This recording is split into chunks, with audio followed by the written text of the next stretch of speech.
We are here today going live to finish up my live training all about metabolism. We got part 2 going down right now this morning, and this is going to be a good one. If you guys liked yesterday's training and had some really amazing kind of eye-opening moments while watching that, this one's going to be 10 times as big. This is going to blow your mind, all right? And yesterday what we talked about with your metabolism is how important not only hormones, obviously, hormones are going to affect how your metabolism works, but also your daily calorie intake, right? And we talked about how your amount of food that you're eating per day is like the oxygen that you're giving your metabolism, and your metabolism is that fire. We think of like a flame, and we want to build that flame as big and strong and fast as possible, all right? Now, if your calorie intake on a daily basis is your oxygen, if you're constantly, chronically just diet after diet after diet, living in a low calorie state, you're almost like suffocating that fire, right? You're not giving your metabolism that oxygen that it needs. Well, today, we're going to talk about how carbohydrates are like the gasoline, okay? That's going to be the most beneficial of the macros for your metabolism. A lot of times with clients, obviously we'll get protein where it needs to be, we'll get fats, in a healthy spot, and then we just go ham on the carbs, and we raise those carbs as high as we can possibly get it, because that's going to do the most work for your metabolism. So we just gotta, it's like therapy. It's like carbohydrate therapy for that fire. That's the gasoline. We're just dousing it, right? So that's also part of that prehab work that I talked about yesterday. So important, super essential. What else is really important? Sleep. Sleep, you guys. We usually forget about this piece, but sleep, and a lot of sleep doctors will tell you this, that it's probably twice as important for your body composition, okay? It's going to make a huge difference on your ability to change your body composition, right? To get healthy, obviously, but you can't change your body composition if you're not in a healthy place, right? So 7 to 9 hours is the recommendation that I usually give for my clients. 8 is like nirvana. If we can get 8 or more, that's amazing. But a little rule of thumb that I give my clients across the board: if you get a night of less than 7 hours of sleep, you don't get to wake up the next day and go beat your body up in the gym doing a high intensity workout. I work with a lot of CrossFitters, Orange Theory, spin, boot camps, anything high intensity where you're just jacking up your heart rate. That is a no-go, okay? 7 hours or less, you don't get to step foot in a gym. Why? Because without that sleep, we're already your body is already just in a stressed out state, right? So then you think that you're gonna go to the gym and stress it out even more doing a high intensity workout. Girlfriend, not gonna happen, okay? At that point, you're just doing more harm than good. We often think I just need to get to the gym and get my workout in. I need to burn these calories. I've got to burn a certain amount of calories every single day, no matter what. And we don't think that sleep has any type of effect, plays no part in that. That's not even a question, right? Or something that we consider. There is a point of diminishing returns sometimes, and you're long-term doing more harm than good. So typically I tell my clients, if you have to choose between getting more sleep or going to a gym, going to a workout, choose the sleep, okay? Long term, that's what's best for you, all right? So the healthier your metabolism is, the faster it is, the healthier you're gonna be, the easier your fat loss phase is gonna go, right? The easier, the faster, the quicker. We get in, we get out. It's not as hard, right? That's what all this prehab work is for. We're focusing on all of these things that we can make shifts in your lifestyle to make sure that you're in the best place possible before dropping down into that deficit. So more calories, more carbs, and prioritizing sleep. For sure, those are the best things that you can do to really kind of solidify, protect, grow, and nurture that metabolic capacity of yours, right? Now, into the good stuff, you guys. I brought the science today. You ready to have your mind blown? Take some notes. This is one of my favorite things to talk about. I wanted to talk about this study because it's just such an eye-opener when it comes to this topic, okay? It's called the Minnesota Starvation Study. You may have heard of it, you may not have, but you can definitely Google it if this interests you and just read up on it. It's mind-blowing, you guys. So this was a study done, I think, back in like the 1950s-ish, probably. And it went a little something like this. So there was a group of men that they took and they basically just put them on a diet, right? They slashed their calories. They put them on a diet for 24 weeks, okay? That's around about 6 months. That's half a year. Now, let's just pause here for a second and think about this. How many of you guys honestly have been on a diet or at low calories in a deficit for 6 months at least, probably more? I know I have. I have done that before many times in my dumb younger years where I was so desperate to lose that weight, y'all. It's just 6 months. It doesn't seem like a very long time, right? And that's exactly how long these men were dieting for, okay? Now, they cut their calories around 50 to 60%. They just slashed them. That's a lot, okay? But it's so unbelievably common. I hear this all the time from women, like their game plan, they want to lose some weight. They've got a vacation coming up, or they're going to the beach, or it's summertime. Like, easy, just cut my meals in half, right? Simple. Getting less calories, getting half as many calories, and I don't even have to worry about it or think about it. Past that, so unbelievably common, but that is considered an extreme diet. Like 50% of your calories up to 60%, that is an extreme, okay? Usually when I put somebody into a deficit or go through a fat loss phase, we're doing 10%, 15%, 20, 25% at the most, okay? We try to obviously avoid that. We want to make as few drastic cuts as possible, diet you on as much food as we can. That's the goal. So 50 to 60%, that's considered extreme in my book. All right. Dun, dun, dun, dun. So what were their results after 24 weeks of eating 50 to 60% less food? Here we go, you guys. So their body fat obviously went down. That's science. Like, you're going to lose weight, right? But they also lost a ton of muscle tissue. They weren't jamming on the macros, okay? They were just cutting calories. That's it. They were just focusing on overall total calories of their food every single day. Didn't matter what it was, right? Their body fat came down, of course, but so did their muscle tissue. Now, why is this such a bad thing? Why is this something that you don't want to happen? Y'all, your muscle tissue is your body composition, right? Like, you are here right now because you want to improve your body composition, right? You want to make those changes. You probably have some kind of goal in mind, or from some physique that you're that's motivating you to do this work, right? That's your body composition, your muscle tissue. That's your dream bod, and you're destroying it.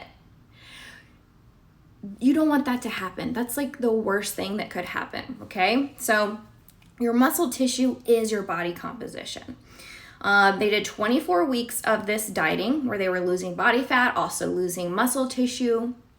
But then after that 24 weeks, they did a 12-week stint of a very controlled kind of reverse, basically reintroducing food over those 12 weeks back into their diet, like bit by bit by bit over time, okay? 12 weeks of a controlled calorie increase. So their muscle, they began to recoup that muscle that they lost, which is fantastic. That's exactly what you want to happen if you're in that position.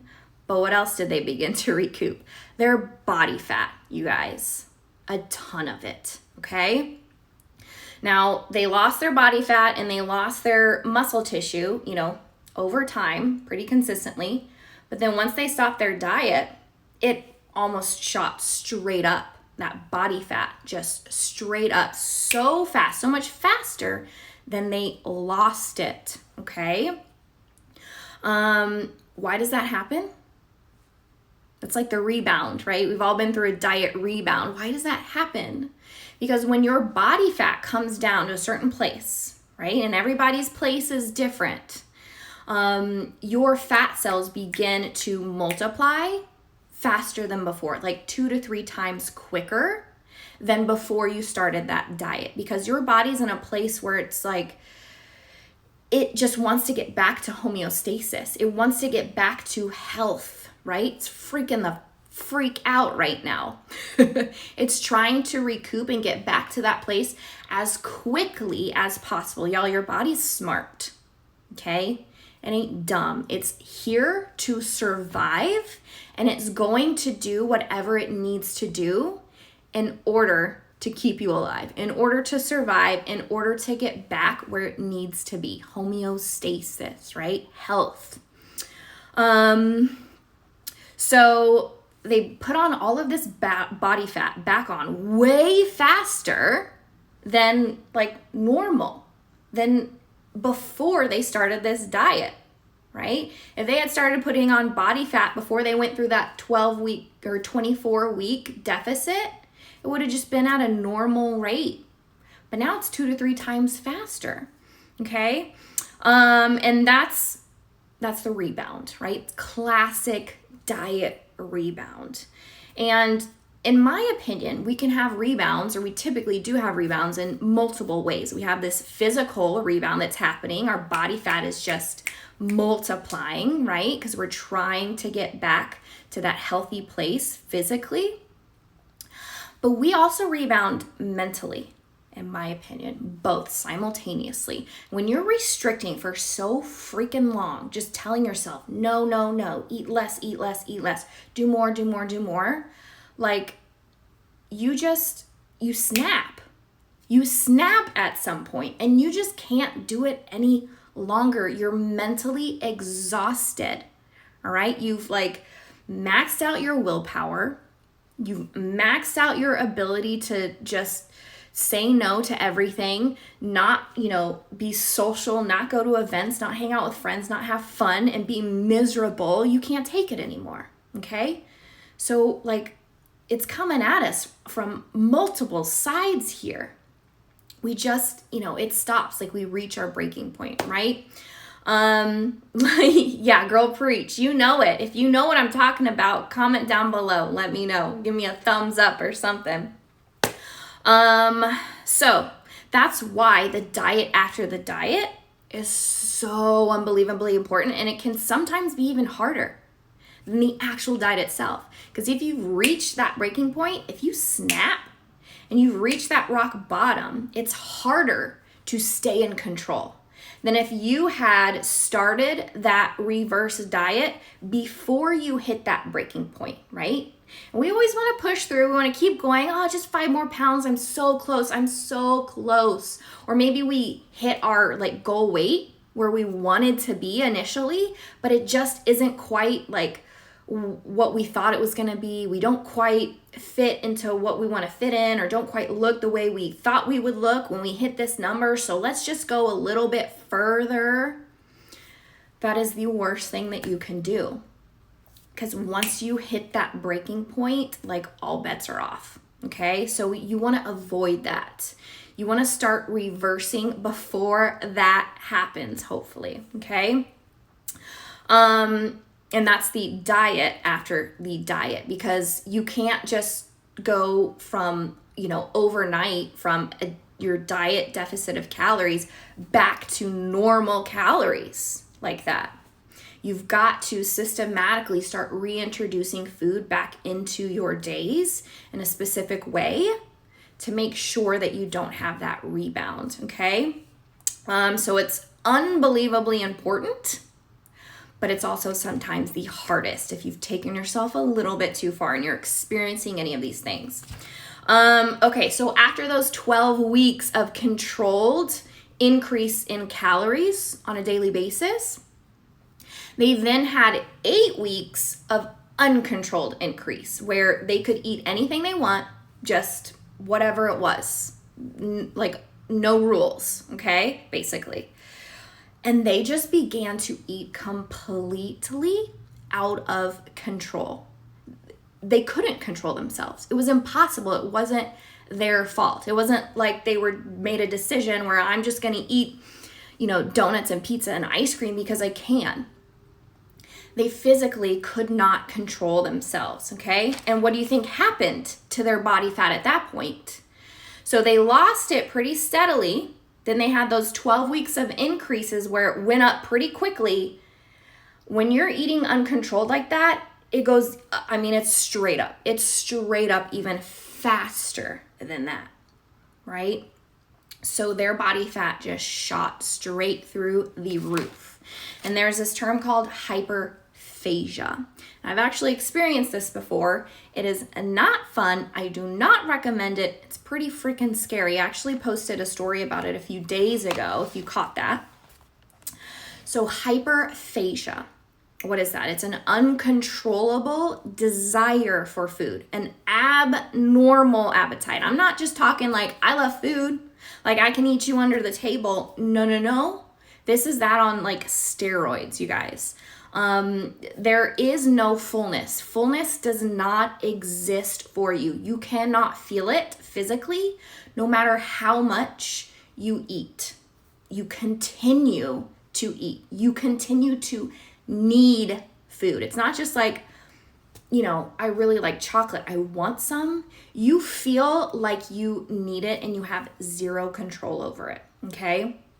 There is no off switch for you. That's what hyperphagia is. And they started experiencing that during those 8 weeks of uncontrolled increase, okay? Because even though they spent 12 weeks at a controlled increase, over those 12 weeks, you're still in a deficit of calories. Even though you're moving back towards your maintenance and moving back towards eating more, you're still not there yet, right? So you're still in a deficit and you're still using like willpower because it's controlled, right? You're still like mentally exhausted, mentally working. You're still considered in a deficit of calories until you get back to maintenance, okay? So even though you're reversing and eating more, you're still not out of the woods yet, okay? Dun, dun, dun, dun. And look, you guys, your body's just doing its job. Like we go through things like this, maybe not this extreme as like hyperphagia. We go through stuff like this, a rebound, gaining back that weight, or just, mentally we can't get through the diet and we just, we can't restrict anymore. We want to start eating things again because we miss them and we think our body's just like turned against us. It's working against us. We start beating ourselves up about it. We think something's wrong with us. We just can't handle this. We can't diet, whatever it is. And it's not. You guys, your body's just doing its job, okay? It's doing what it's designed to do and meant to do. It's designed to protect you and keep you healthy. It wants to get back to homeostasis because that's where it belongs, all right? So it's just doing its job. But when you take hyperphagia, something so extreme like that, and then you also take the fact that your fat cells are multiplying faster than they would normally, 2 to 3 times the speed, right? And you put those two things together, fat cells multiplying, uncontrollable hunger, and you've got a recipe for disaster, right? The study participants, their body fat increased in the end way beyond where they initially started before they even started the diet, started the study, way beyond, right? And it didn't stop until, here's the kicker, you guys, the best part of this. Eventually it stopped. The hyperphagia faded away. The rebound ended. They stopped putting on body fat. How? How did that happen? When did that happen? It happened when their body had finally recouped all of the muscle tissue that they had lost. All right? So they were basically, I don't know if you can visualize this, but I'm going to try and draw it with my hand. So this is the muscle tissue and their fat, which they had dropped during the diet, right? And then they start increasing food, their body fat shoots up, but their muscle tissue is still just consistently building and building and building over time, but their body fat's still going up and going up and going up. And it's not until this muscle gets back to where it started that their hyperphagia ends, their, rebound ends, and they stop putting on weight. That's how freaking smart your body is. Isn't that amazing? It's like mind-blowing. So what does that mean? Okay? What's the takeaway here? This is why it's so unbelievably important in everything that you do. And everything that I do with my clients to try to build muscle tissue and try to preserve any muscle tissue that you have or that we create. That is number one priority, preserving your muscle tissue. Muscle tissue is it's like the gold. It's the most precious entity on this planet, right? By doing so, you're ensuring that your metabolism is as healthy and strong as possible. It's protected. Now, it's nearly impossible to not lose any muscle tissue at all, like 0% muscle tissue, while going through a fat loss phase. That's just, it's a way of the world. But you can do everything in your power to make that as minimal as possible. And that's what you need to do, okay? And that will ensure that after your fat loss phase, I'm trying to avoid using the word diet, after your deficit of calories, when you come out of that, you're in the healthiest place possible. Like you haven't done all that damage to your metabolism and you're able to go back to normal life and not have any type of rebound, regain, or anything like that, okay? So we don't want to decrease your composition. You guys are all here to change your body composition, right? To work on your aesthetics. So we want to protect that, basically. So in the end, they ended up with way more body fat than they started with. Why? Because of the muscle tissue that they had lost. That's why. They wrecked their metabolic capacity. They put themselves basically into a hole that they then had to dig out of. And the byproduct of digging out of that hole is putting on body fat. It has to happen because you've got to put that muscle back on as quickly as possible in order for all of that to end. All right. And this is the stuff that you'll learn working with me. This is stuff that I teach all my clients. This is the stuff that we dive deep into during Never Diet Again. All right? Because all of this stuff, learning these things, like, it opens your eyes to so much, and then you start to change. Like, you start to make different decisions knowing these things than you ever did before. And you take that moving forward for the rest of your life. You will forever act differently. You will forever make better choices. You will forever change your lifestyle because you're learning these unbelievably important topics, how your body works, how your metabolism works, like the studies and the science behind it. These are all things that we dive deep into during Never Diet Again. And you just see things differently through a different lens. It really is unbelievable. So I'll tell you guys a real quick story before I end.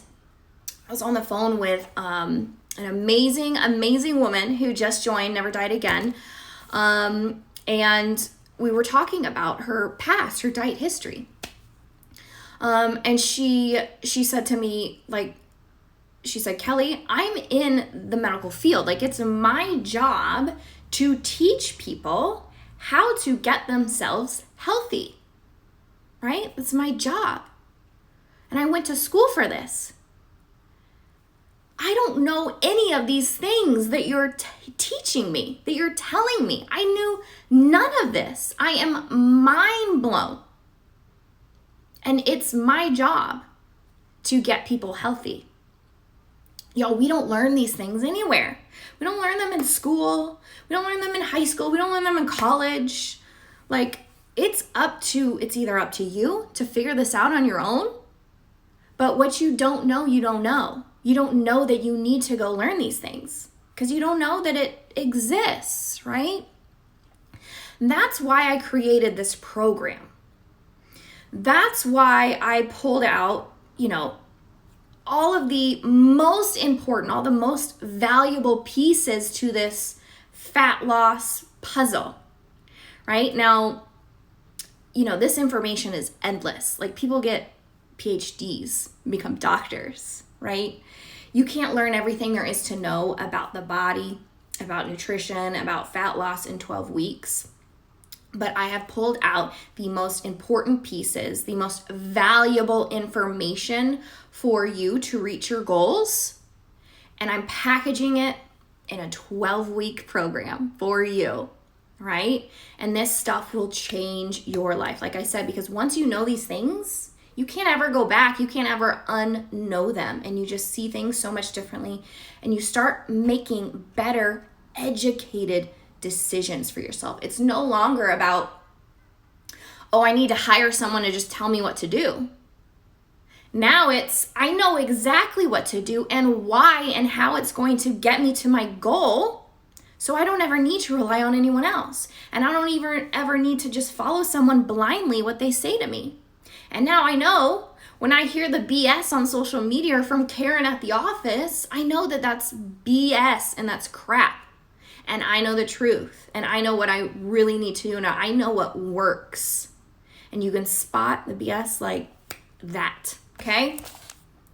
So that's all I got for you guys today. That was part 2, metabolism. I hope you guys liked it. Hope that was beneficial for you. Let me know down below in the comments what your biggest takeaway was. What was your biggest eye-opener in this training today? I want to know so I can continue to teach this where it's needed. Because like I said, we don't learn this stuff. No one's out there teaching us. So if you guys are interested in Never Diet Again, we've still got a few spots left and a few days left of enrollment. So shoot me that DM and we will chat. And I can't wait to hear from you guys. So y'all have an amazing rest of your weekend. Bye.